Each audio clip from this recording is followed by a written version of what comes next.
graça e a paz do Senhor Jesus. Amém, irmãos? Nós vamos iniciar uma série de mensagens relacionadas à oração. Nós fizemos uma enquete no Instagram da igreja e nós vimos a necessidade de nós falarmos a respeito desse assunto. Muitas pessoas têm dúvidas a respeito da vida de oração. E através desses vídeos nós vamos ensinar a maneira de nós orarmos, de nós nos relacionarmos com o Senhor através da palavra de Deus. Então fique ligado nos vídeos que nós vamos estar lançando toda semana para abençoar a sua vida. Então hoje nós iremos dar início ao nosso primeiro estudo e nós vamos falar a respeito de uma dúvida que tem na mente de muitas pessoas em relação a ser digno de orar. Há muitas pessoas que têm esse pensamento: será que eu sou digno de orar? Será que eu sou merecedor de me relacionar com Deus ou de obter alguma coisa a respeito do Senhor? É sobre isso que nós vamos falar. Fique ligado, será rápido e vai abençoar poderosamente a sua vida. Lá em Efésios, no capítulo 3, do verso 14,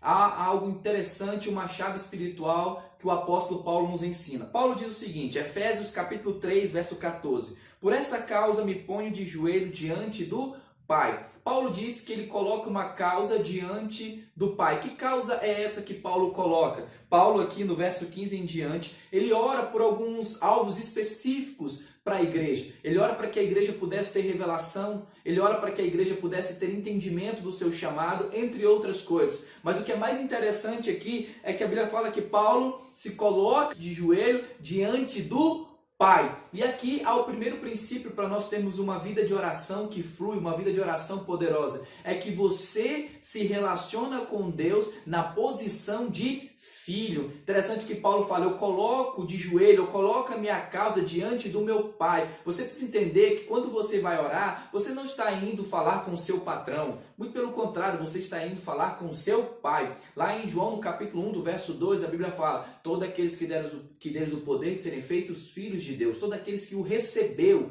deles o poder de serem feitos filhos de Deus. Você é filho de Deus. Sua oração, o seu relacionamento com Deus é um relacionamento de filho, não de escravo, mas de filho. Você é um filho amado por Deus. E pelo fato de você ser filho de Deus, você tem acesso ao Senhor. Então o diabo ele quer minar essa verdade de que você é filho de Deus e de que você é alguém que é indigno de acessar a presença do Senhor. A Bíblia fala lá em Hebreus que nós podemos acessar o Santíssimo Lugar, ou melhor, a presença de Deus com ousadia através do sangue de Jesus. É o sangue de Jesus que está sobre a minha vida, que me faz ter acesso até o trono da graça de Deus. Sabe, você é filho e o sangue de Jesus está sobre você. E este sangue te limpa de toda condenação. Olha só para você entender algo interessante. Lá em Mateus, no capítulo 6, do verso 6, nós vamos ver aqui Jesus ensinando os discípulos a orar. O interessante é que a vida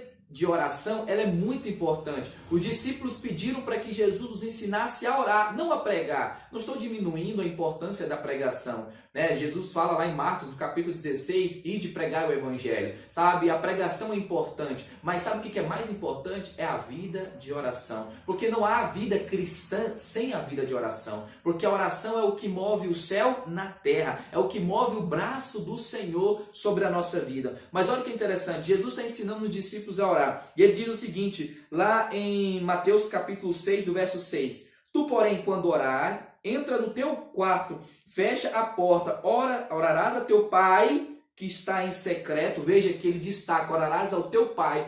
Ele está reforçando o relacionamento que você precisa ter com Deus, um relacionamento de filho. Na oração do Pai Nosso, quando Jesus ensina, ele diz: Pai Nosso que estás no céu. Todas as vezes que você for orar, você precisa ter na consciência: eu vou me relacionar com meu Pai. E sabe, ele é seu pai e o seu pai que te ama. Ele te ama. Então eu vou me relacionar com meu pai. Por quê? Porque eu sou filho. Você é filho amado de Deus. Então vamos lá. Aí ele diz: orará teu pai que está em secreto, e teu pai que vem em secreto te recompensará. Interessante aqui é que ele diz que primeiramente o Senhor ele vai ver e depois ele vai te recompensar. Interessante, por que ele fala que ele vai ver? O mais lógico é, primeiro eu vou te ouvir, né? Eu vou te ouvir e depois te recompensar. Mas a Bíblia fala que ele vai ver. Por que ele vai ver? Porque primeiramente o Senhor precisa ver na sua oração sobre o que você está respaldado, sobre o que você está inserido. Como, por exemplo, há muitas pessoas que vão orar ao Senhor respaldado nos seus próprios méritos. Por exemplo, a pessoa vai orar e fala: Senhor, eu quero ser abençoado porque me comportei bem, eu faço isso, faço aquilo outro, faço aquilo outro.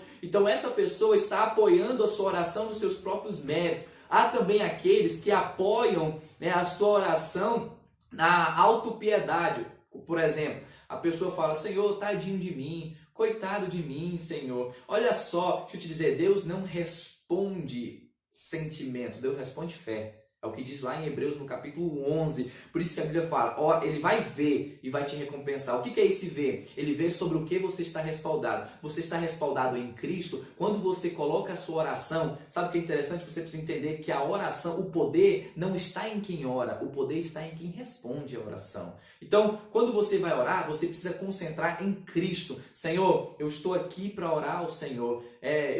Você coloca o seu alvo diante de Deus e aí você fala: Senhor, eu não sou merecedor, mas Cristo é. Sabe por que Deus responde a sua oração? Não é por causa de você, mas por causa do Cristo que está em você. E quando você tem essa consciência do Deus que habita em você, meu irmão, o céu se abre na sua vida. Então há muitas pessoas que se sentem dignas porque não têm entendimento da posição delas em Cristo. Você está em Jesus, você está respaldado em Jesus. Seja ousado. Quando você fala, não é você falando, é Cristo falando. O diabo que quer mentir na sua cabeça e ele usa as situações do dia a dia, mas você não é o que as situações, você não é o que você sente, você é o que está escrito na palavra. E o que está escrito na palavra é que você está em Cristo. E se você está em Cristo, irmão, entre com ousadia no santíssimo lugar por causa do sangue de Jesus e faça alvos grandiosos em Deus, faça alvos, ousados em Deus. Ouse a pedir coisas grandes, porque o seu Deus que é grande, ele responde com coisas grandes. E antes de nós finalizarmos o nosso vídeo, eu gostaria de indicar uma literatura para você que vai te ajudar tremendamente. É o livro do pastor Aloísio,